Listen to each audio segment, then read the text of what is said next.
Coming up on this episode of Nintendo Cartridge Society, we introduce Mercy Mode, where you can just skip right to the end of the podcast. It's dangerous to go alone, so the Nintendo Cartridge Society goes with you.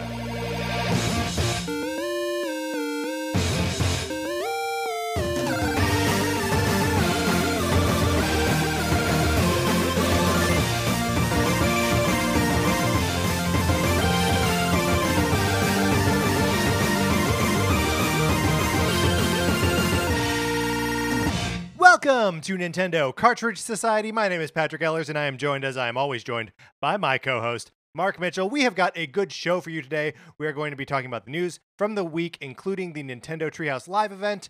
And then on Thursday, Mario Month continues as we determine the best Mario spin-off of all time. But in the meantime, Mark, how you doing? Patrick, I am doing great. I've got to tell you, I'm really enjoying Mario Month. And yes, it's true. I have to tell you, I've been enjoying Mario Month.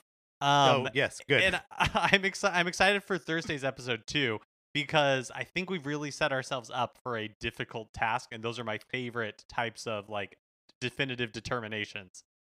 Yeah, I mean, I think again, this is something that we will explore in great detail on Thursday's episode. But I think there are some things that we need to consider as far as like what is a spinoff. What has maybe become something so big that it can no longer be considered a Mario spinoff? It's just like its own entity. Mm-hmm.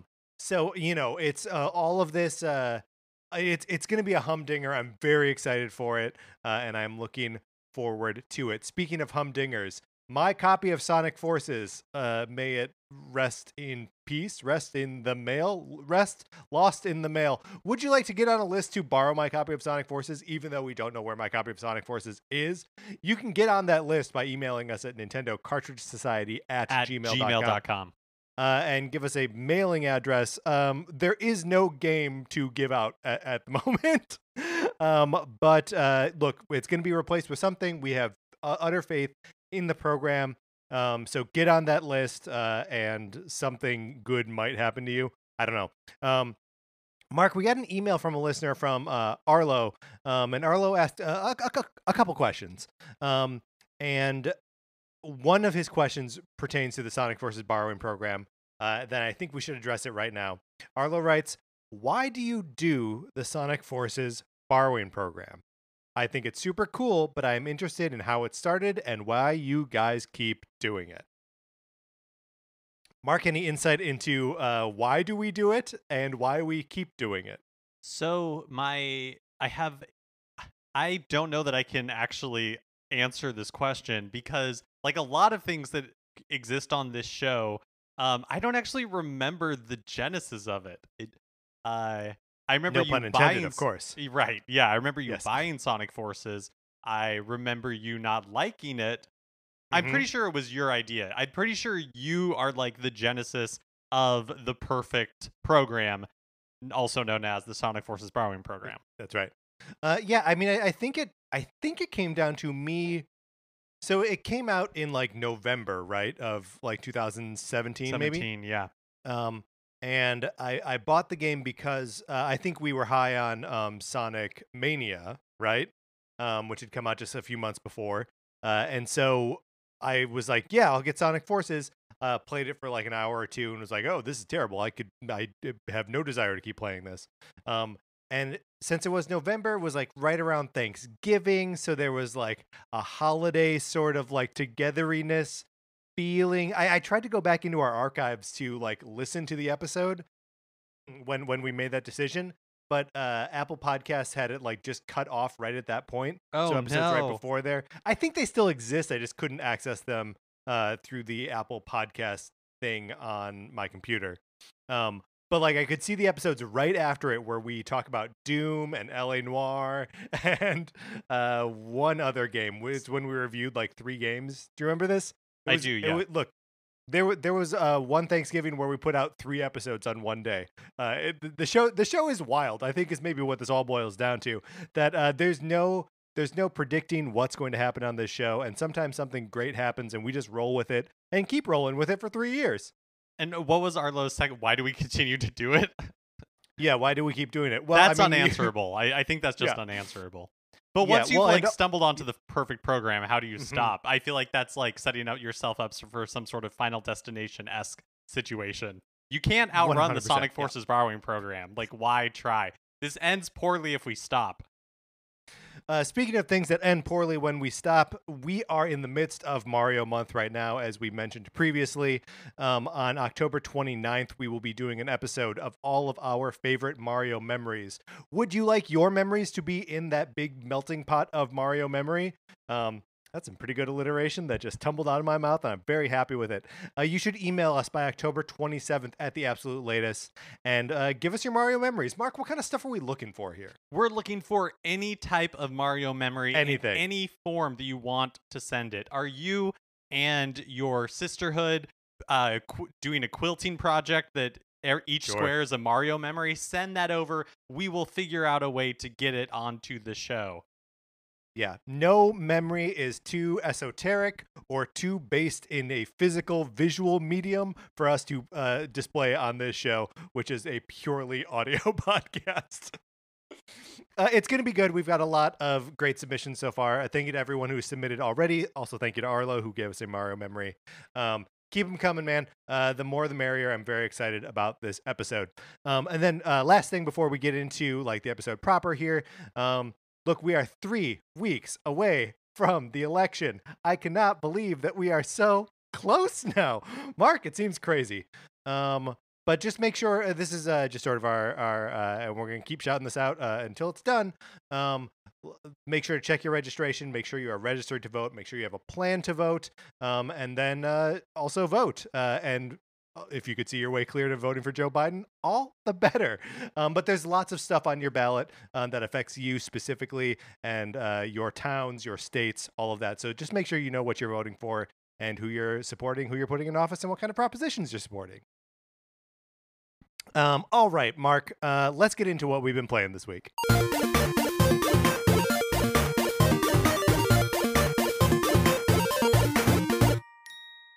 So after my initial bout with Super Mario Brothers 35, I was pretty certain that I was like done with it, right? That I was like, okay, I've done that. It's a fun little novelty.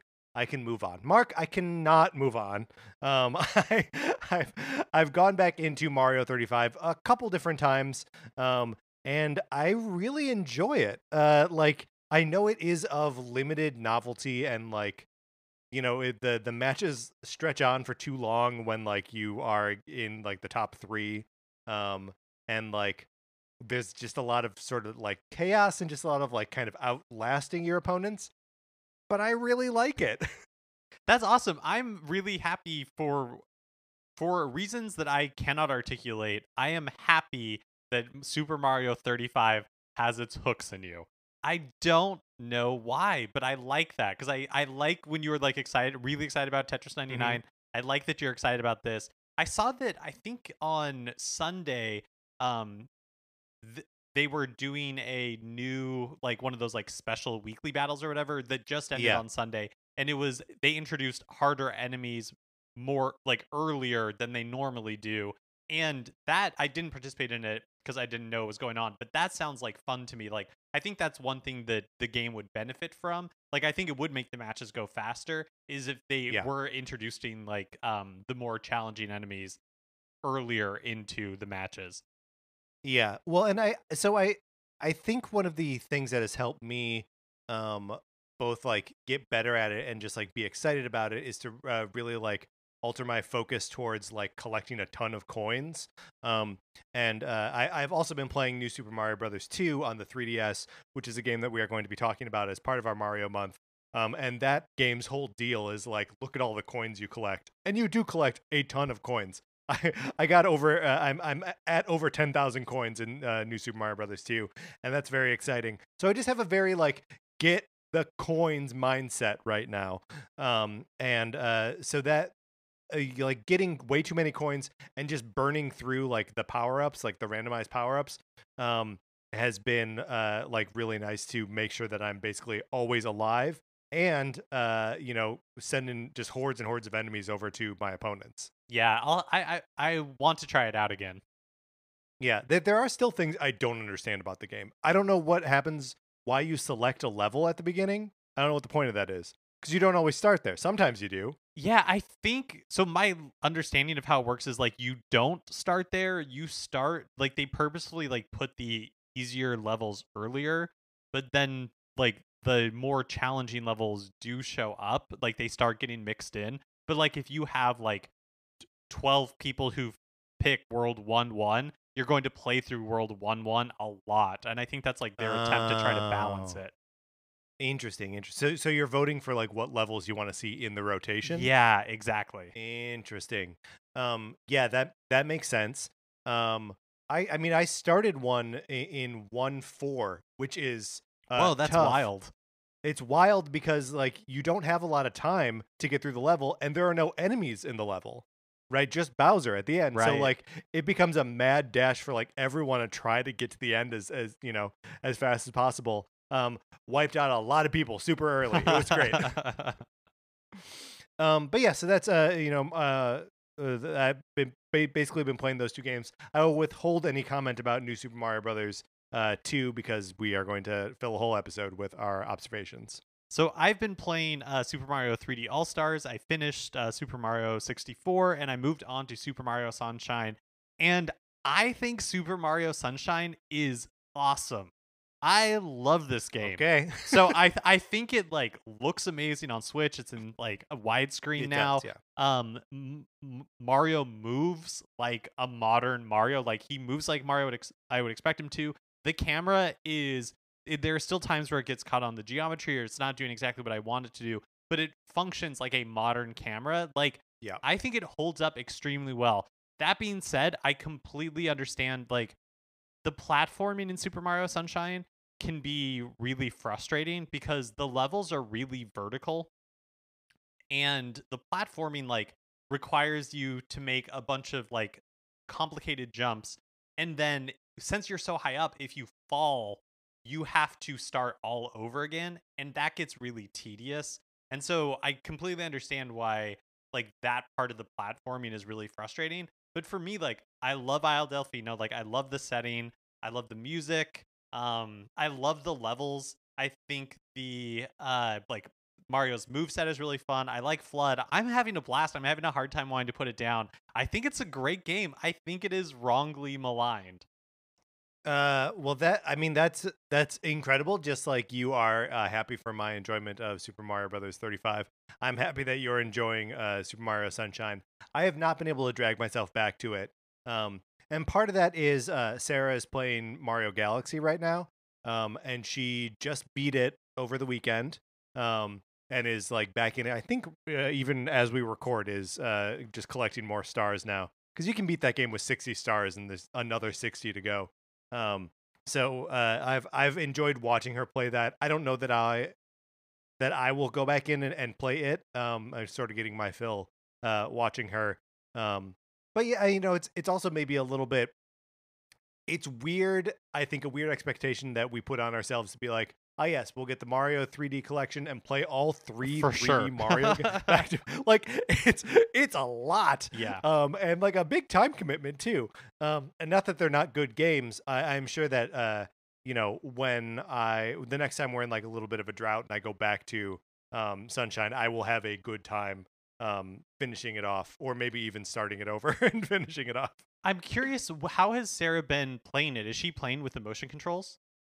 So she's playing it with the Pro controller, which still does require a fair amount of motion controlling for like the pointer and for when you're like balancing around on the ball and a bunch of little places here and there. But she's not doing the kind of waggle for the attack. How do starbits work when you're using the Yeah, Pro it's controller?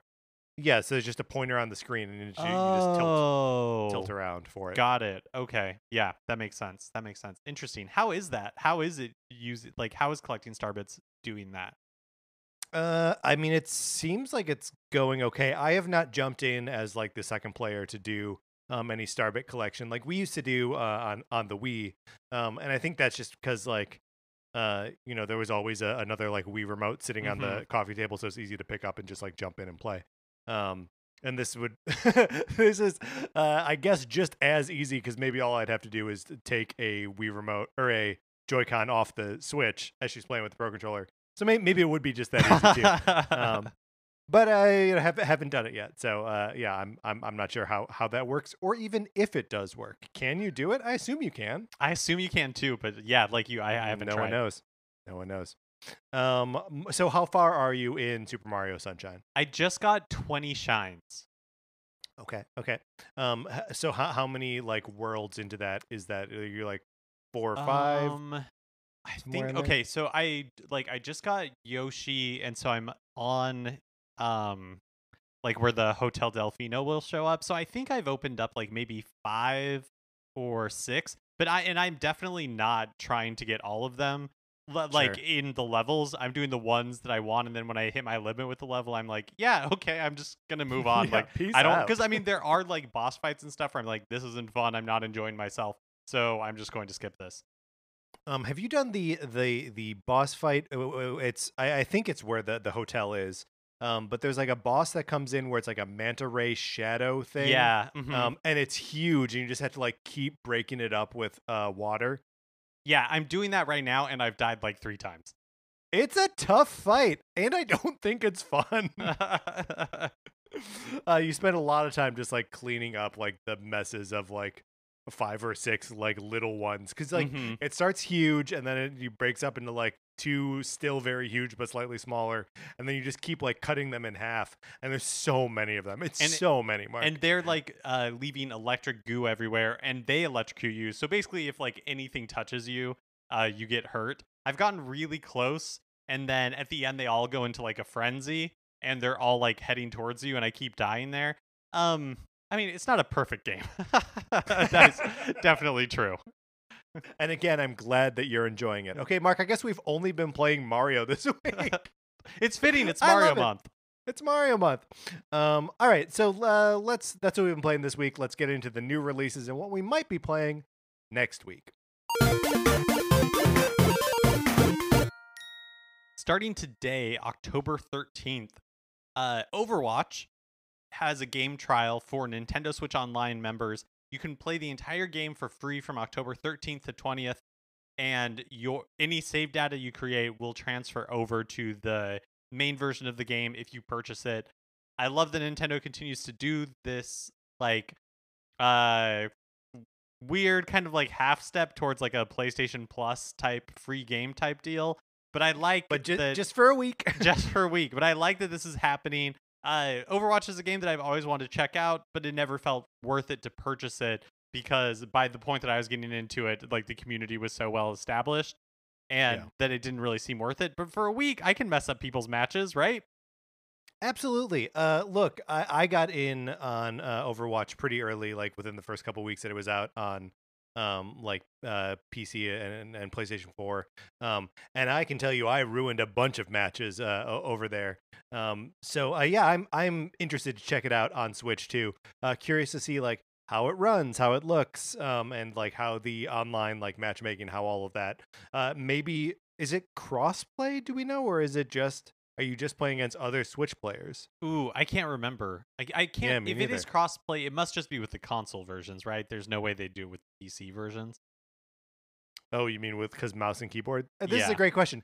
I actually don't know if Overwatch is crossplay on other platforms either. So we really don't have the... I'm going to look this up while you talk us through some of the other new releases. Okay. Now it seems like we should know. Okay, great. On Thursday, October 15th, Jackbox Party Pack 7 is released. And then on Friday, Mario Kart Live Home Circuit is released. This is the kind of like augmented reality Mario Kart, where you buy either a Mario in a Mario Kart or Luigi in a kart, and you set up the track in your home, let them race around. I saw today that there are 8 cups, and so I think it's 24 races. So it's like a really like meaty game, which is not what I was expecting, but I guess for $100 you are getting your money's it better worth. be something. Yeah.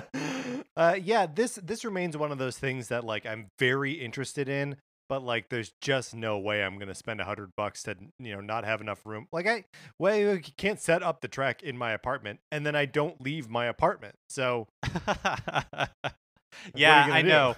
I know. It's I think it looks really cool. It's one of those things that I would love to try. Yeah. So if any of my like friends are listening and are purchasing it, and I guess someday when I can come over to your apartment, we can check it out. Yeah, I mean, and also look, if there's a listener out there who wants to buy us a Mario Kart live home No, don't tour, do that. and then also rent out a space for us Right, to yeah. play with it, Hey, Mark, you if you didn't let me finish. It's a whole thing that people if have you're to do. if you are a TikTok influencer and you live in a Hmm. TikTok house, Yes, that's right. please, like, once the pandemic has subsided, invite us over.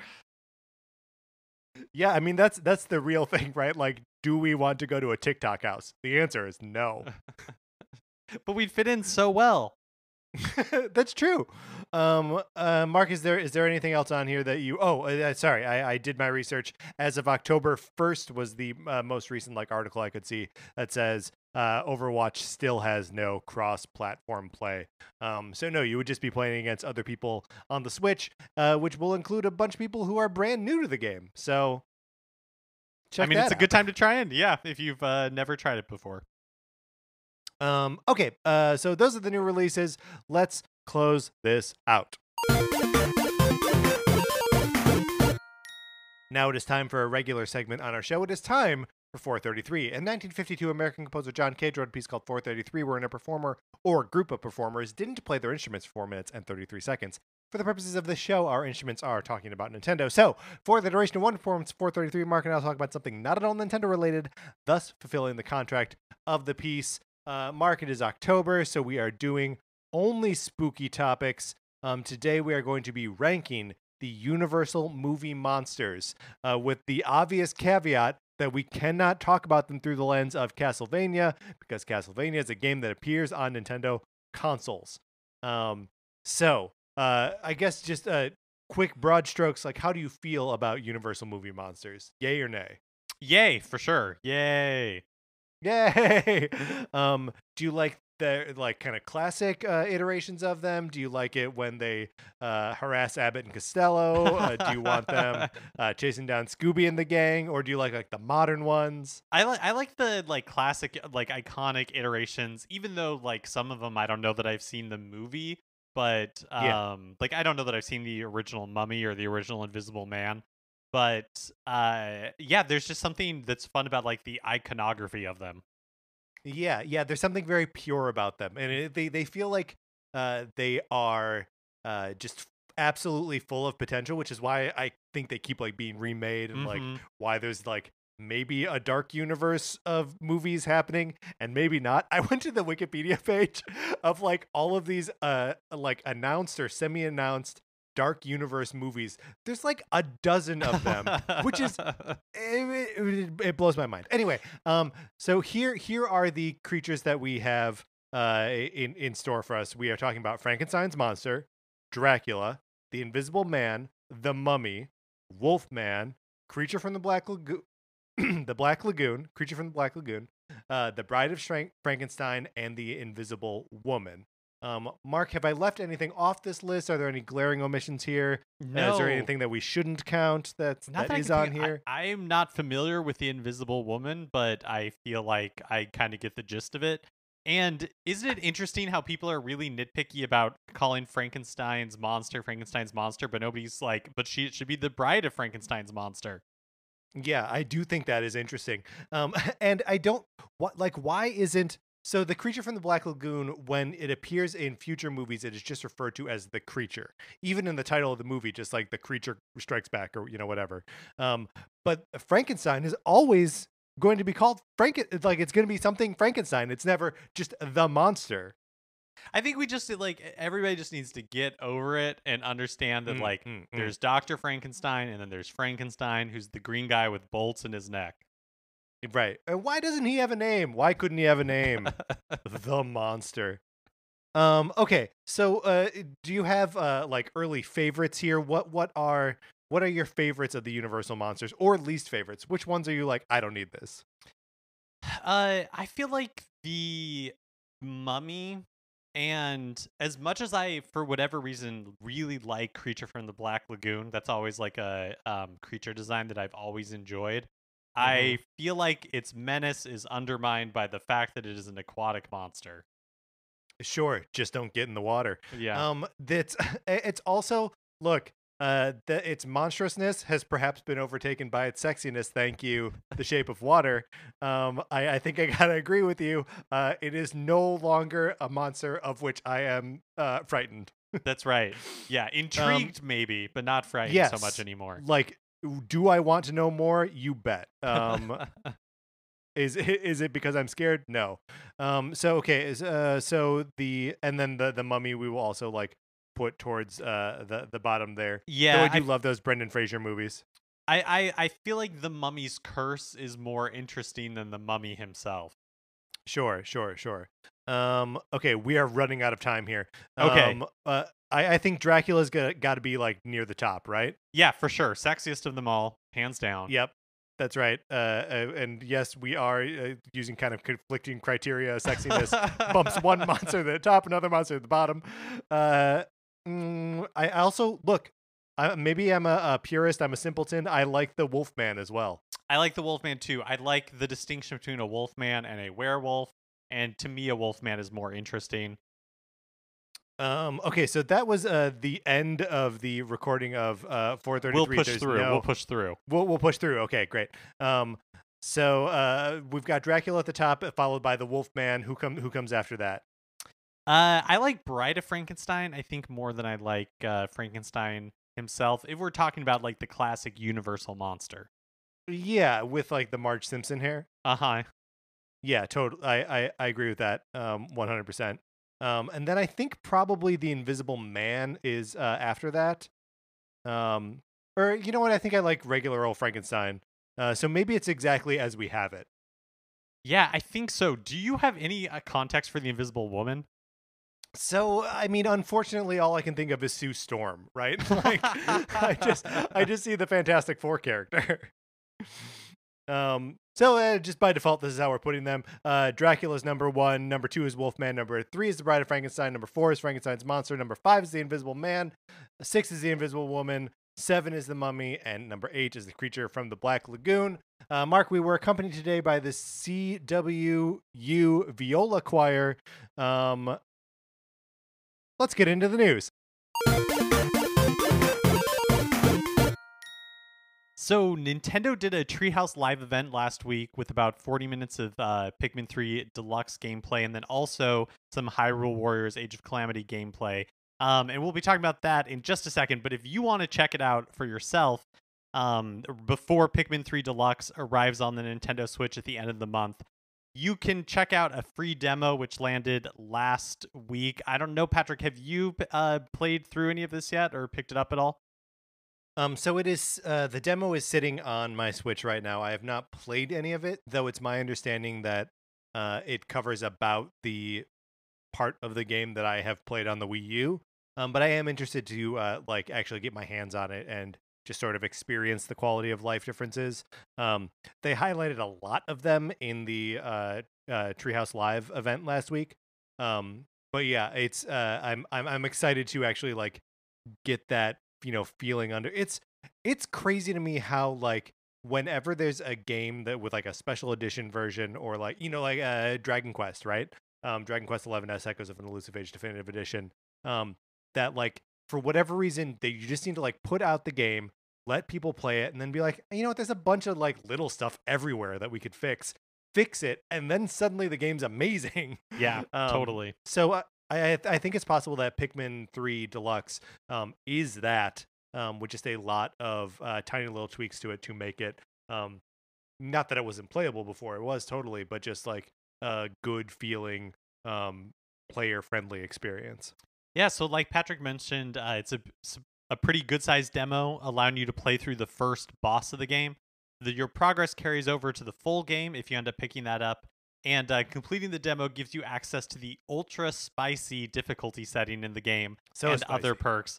Love that's how the difficulty is denoted.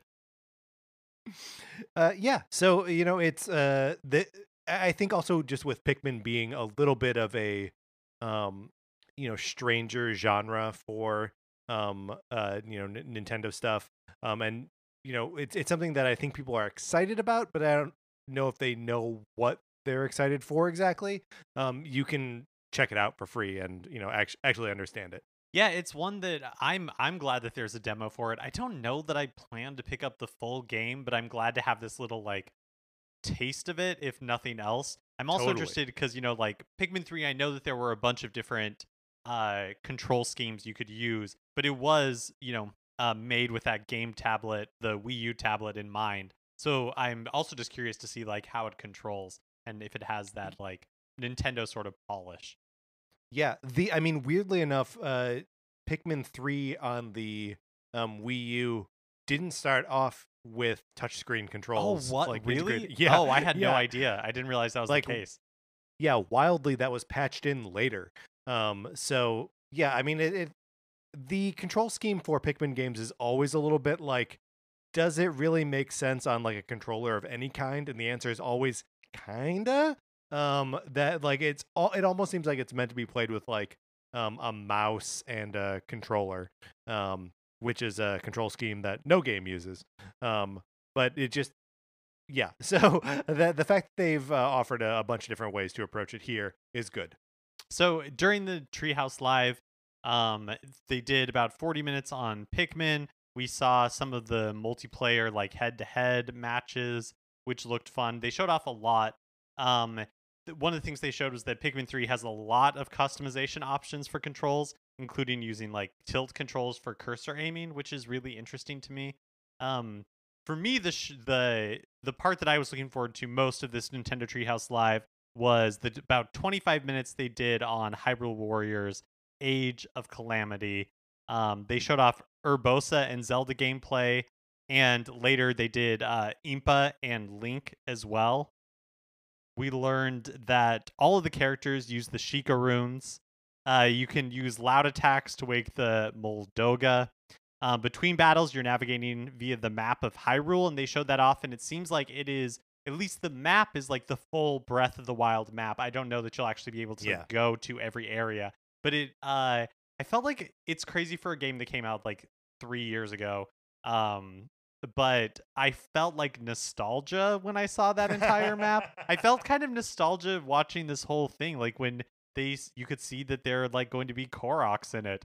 Like that was really Yeah. exciting to me. Um, and I Yeah, just and can't. even seeing them like they start off with the Urbosa gameplay, and so they're in like the Gerudo village, and like they go into like one of the like milk bar or whatever it is where I forget what exactly you do. I think it's part of like getting costume items. I don't remember, but like that a significant part of Breath of the Wild like took place, and it's just sort of a location that you can enter if you want to and just like see it again. There's so much of the original game in this game. Yeah, which is really exciting to me. Um, I think I'm just really excited to get back into the world of Breath of the Wild, and Yes. so I don't have a lot of experience with Muso games, but I think I'm gonna definitely going to pick this up just because I want more Breath of the Wild. I think Yeah. I'm not alone in that. I think a lot of people will be Yeah. picking it up for that reason. Yeah, and it's not just like the world of Breath of the Wild and not just the characters of Breath of the Wild, but it is the aesthetic of Breath of the Wild, which is so is all over this 25-minute demo.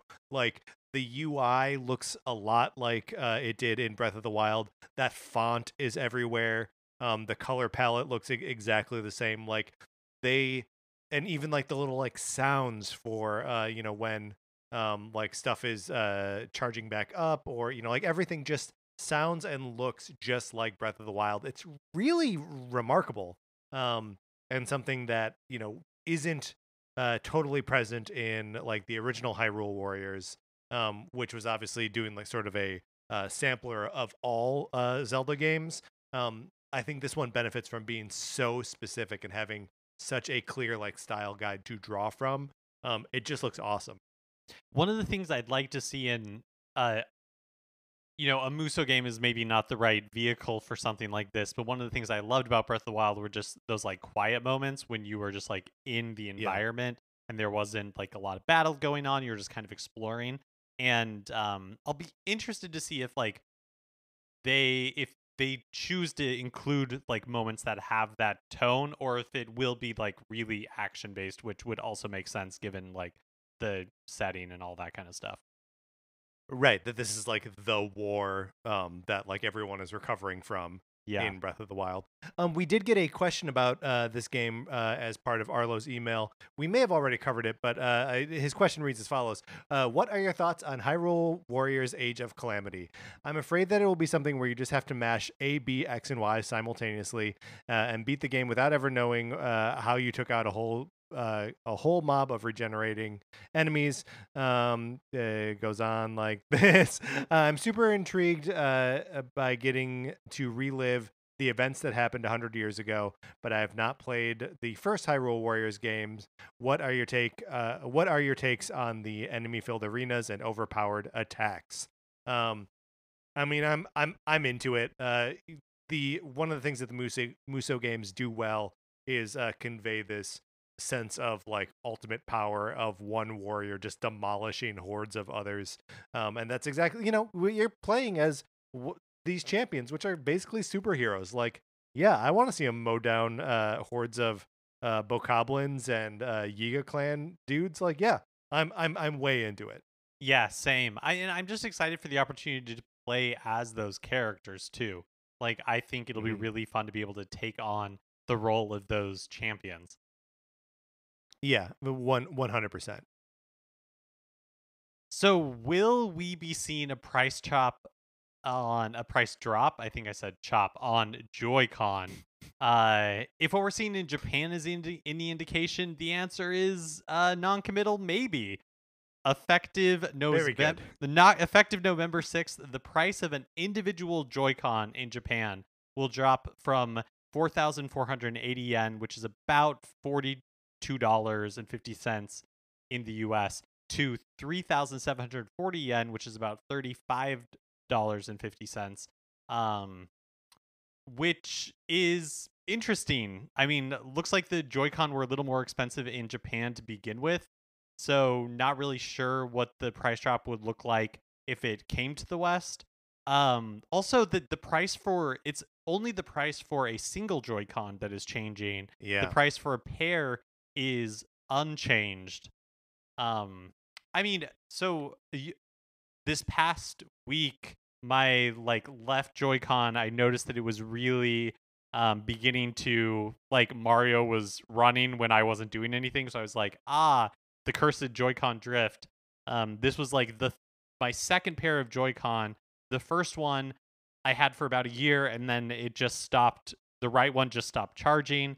So I had this one for a little over 2 years, and then I got Joy-Con drift. So I'm on my third set. I had Not difficulty. great. Not great. That's not a. And like I was like, I guess I could send it in to Nintendo, but it's out of warranty, so I'd be paying $40 for it, which and it would be gone for days. It just didn't seem worth it. I did have Yeah. trouble finding individual Joy-Con when I was looking, and so I ended up just buying a new pair. But you were saying that there's some available on GameStop? Yeah, I think just used though. I think the market for Joy-Con is still not quite as that they're not quite as plentiful in as many different like iterations and retail packages as maybe we would like them to be. Mark, what do you think is the reason for this price drop? And could it possibly be that we are looking down the barrel of a Joy-Con 2.0? Ooh, yeah, if that like Switch Pro or whatever it ends up being called is Yeah. real. Yeah, maybe. I don't know. It does seem really strange. I have no accounting for it otherwise. Why make that Yeah. change? Yeah, why make the change? And will we see it here? I would hope so. Joy-Con are expensive as it is. Um it would be nice if they especially considering they need to be replaced so frequently. We've both replaced Joy-Cons in the 3 years that we've been playing Switch. So, not great. And yeah, it just let's bring that price down, and then let's also get a new version of those things out there that we don't have to replace so much. Yeah, seriously. Shin Megami Tensei 3 Nocturne HD Remaster will be getting a special Mercy mode that will allow players to more easily take down difficult enemies. Explaining the decision to include Mercy Mode, series director Kazuyuki Yamai told IGN, quote, "We felt that we needed a mode that lots of different people can play. When we were developing the original, it was a different era, and with the turn-based battles game system at the time, there had to be a certain extent of difficulty which created tension. There are those who enjoy the high difficulty battles, and those who want to finish those parts as quickly as possible and follow the story. There are also multiple endings to the story, so there are people who want to check the different endings. We wanted to make the difficulty easier so people can play it by being able to clear the story small amounts at a time. This just increased my interest in picking up Shin Megami Tensei 3 Nocturne HD Remaster like a millionfold." Yeah, yeah. I mean, one of the things that like I know about the Shin Megami Tensei series is that it is like a little bit more of a hardcore JRPG. And you know, for as much as I like a challenge in games, I also like it when a game is like a kind of a chill experience and doesn't make me like hate it, especially in like a turn-based combat scenario. Like, I don't really want it to be too super hard.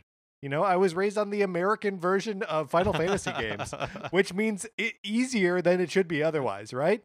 So yeah, I'm glad that they're including something like this.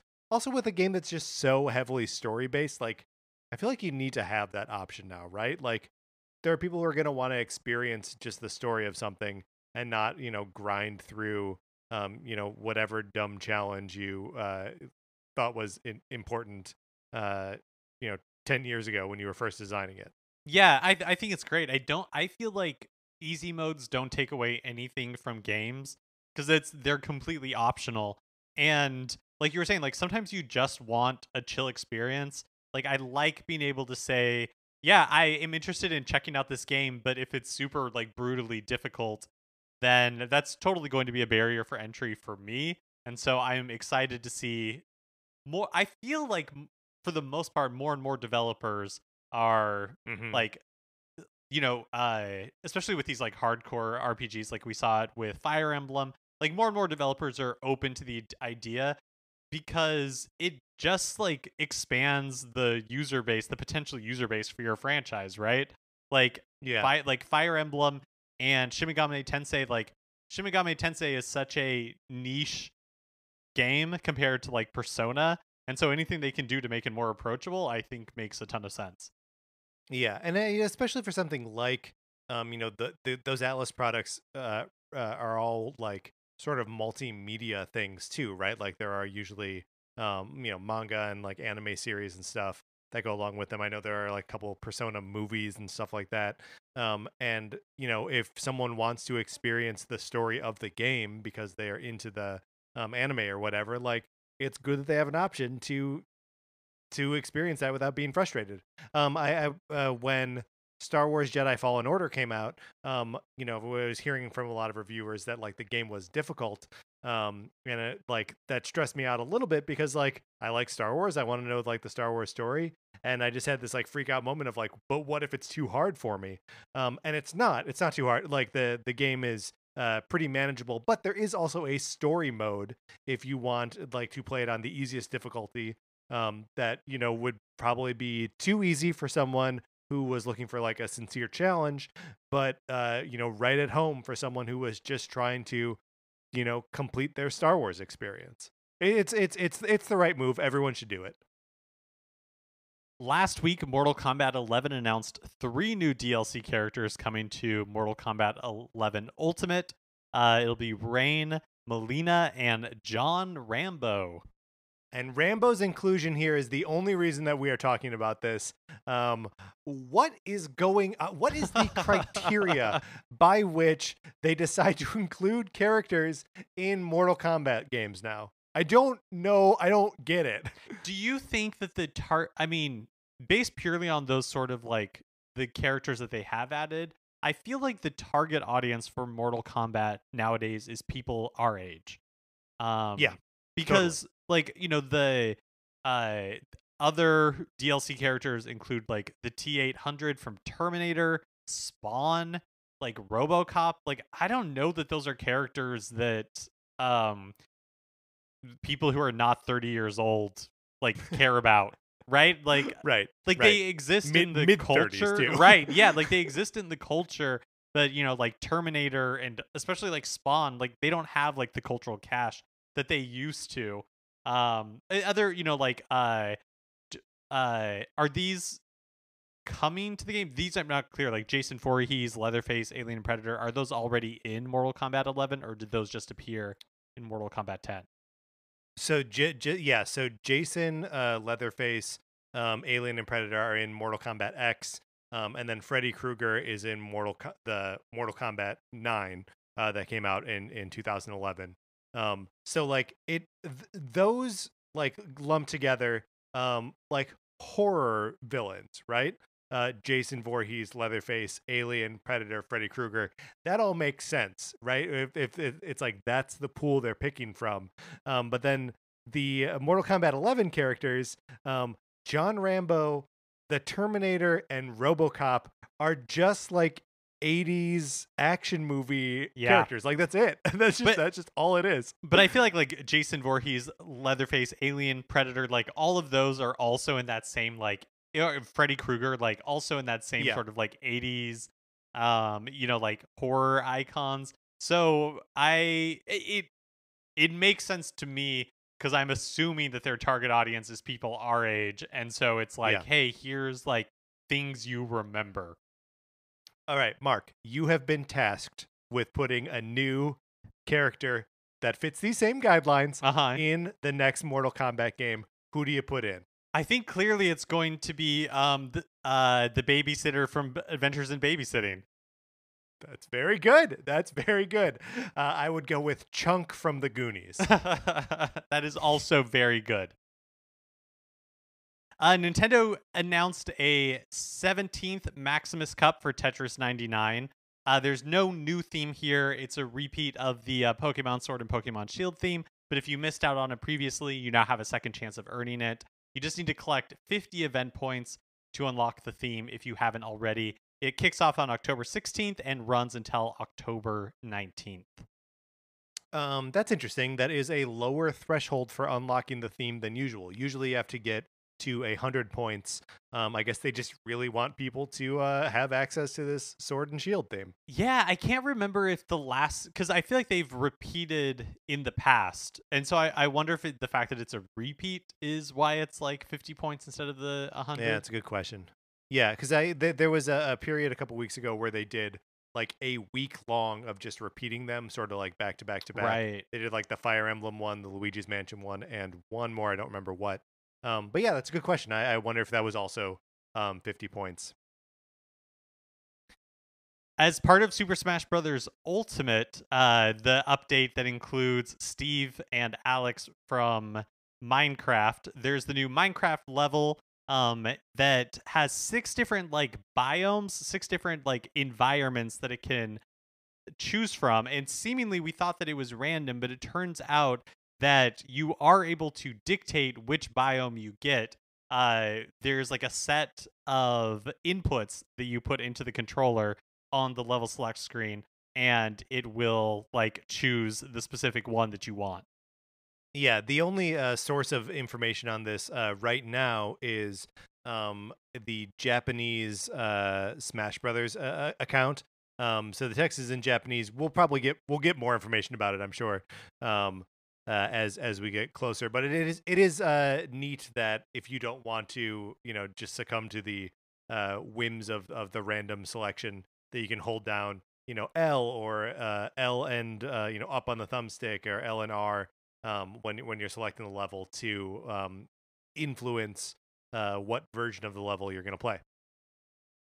We have our final question from Arlo's email is about Super Smash Brothers. He says, "Do you think it'll be worth it to buy Steve for Smash?" I asked you a question. I asked you a similar question a couple weeks ago when we were talking about Min Min, but now he's just reiterating the question. About whether the fighter pack is worth it. He says, "Steve looks awesome. Are you guys considering purchasing Steve? Because I am." Mark, both you and I are not real like Minecraft guys, so I don't know that Steve's inclusion here would do too much for us. But I can tell you, I am now teetering on the edge of like one more decent announcement, and I'm buying this fighters pack. I'm not going to buy them piecemeal. I'm just going to buy the whole set and get everything. And I really just need one more good announcement, and then I'm there.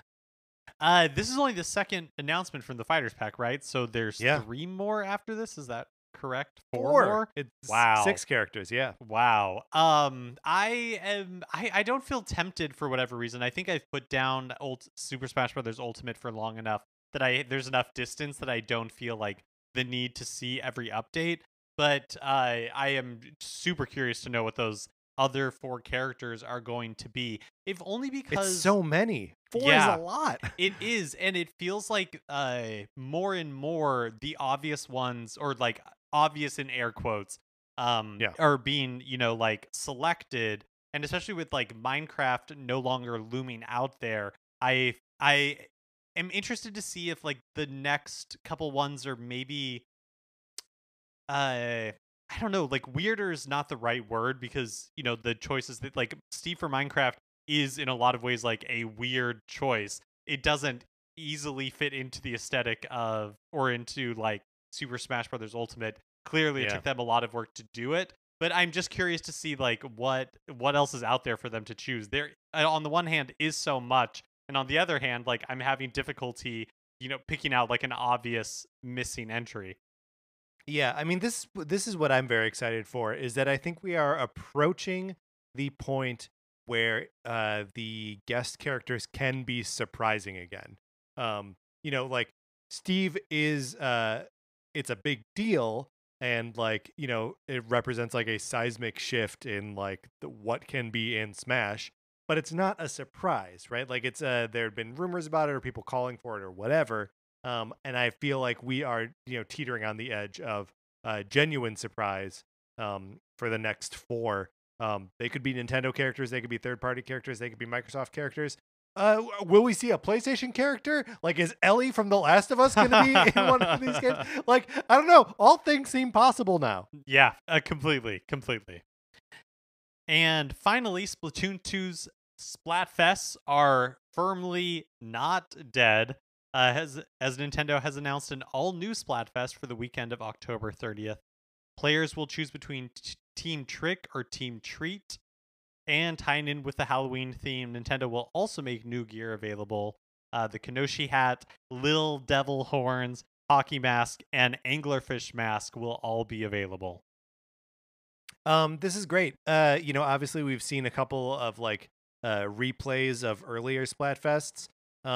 And that was also like sort of after they had announced that there were no more Splatfests, and it was sort of like when we saw those old ones resurfacing, it was like, oh, okay, this is because we're all like in the pandemic and like everyone is freaking out. Like, here's something that we can do that's super easy that we've already done. We'll just run the old events, and now they're doing new events. Like, I thought Splatoon 2 was done. Yeah, that's I think it's really interesting that they're doing new gear too. Yeah, like the game lives. What's going on? Yeah, just not something you normally expect. Is for a live service game that has basically, we've been told is sunsetted, is still like alive and active. So I mean, I think it's awesome. Every time we talk about Splatoon 2, it makes me want to jump back into it, and just the hurdle of like actually turning the game on is usually enough to keep me from getting back to it. But a couple months ago when you and I played Salmon Run for a while, I had a lot of fun with that. So like, we should get into it, Mark. Yeah, I think so too. All right, that's gonna do it for the news. Let's wrap that up. Consequently, that is also going to do it for this episode of Nintendo Cartridge Society. We've reached the end. This is how the episode ends. Please remember to rate, review, and subscribe on Apple Podcasts if you like the episode. You can share it on Facebook or Twitter or wherever you share stuff. We appreciate it when you do. You can follow us on Twitter. I'm at Patrick_Ellers. Mark is at MKE Mitchell. And the show is at Nin Cart Society. We also have a Facebook page, which is just Nintendo Cartridge Society. Olivia Duncan made our logo. Our theme music is provided by 8-Bit Betty. You can get more of his music by going to 8bitbetty.com or by listening right now. For my co-host, Mark Mitchell, this is Patrick Eller saying E.T. would also be a good Mortal Kombat character. E.T. Thanks for listening.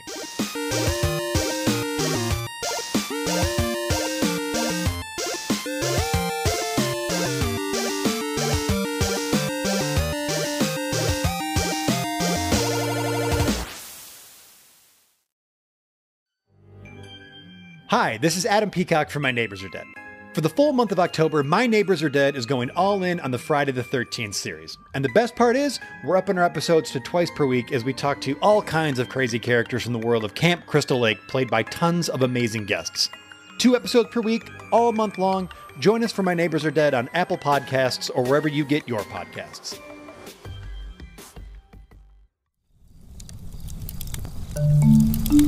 Campfire.